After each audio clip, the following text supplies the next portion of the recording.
Welcome to the Tech Egg. Don't get scrambled. Enjoy the video. First, update your iPhone to iOS 17 or later to enable offline maps. Next, connect to a stable Wi-Fi network to avoid mobile data charges. Free at least 500 MB of storage so the map downloads complete successfully. Then open Settings and enable Location Services and Background App Refresh for maps. This ensures the app can prepare offline data while background processes run. Confirm your Apple ID is signed in for region downloads and updates. Open Apple Maps and search the city or area you want to save. Tap the result card and swipe up to reveal additional options for that region. Choose Download for offline use to begin saving map data to your device.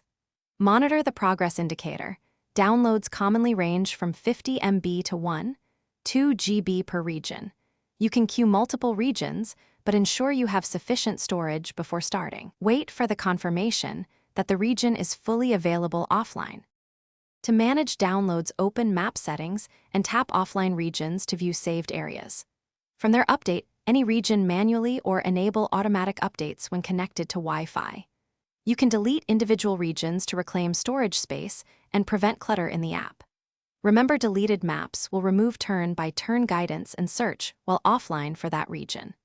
When traveling, download neighboring regions to guarantee seamless routing without cellular coverage. Regularly check storage and delete unused regions to free hundreds of megabytes. Thanks for watching. Consider subscribing if I helped unscramble your problems.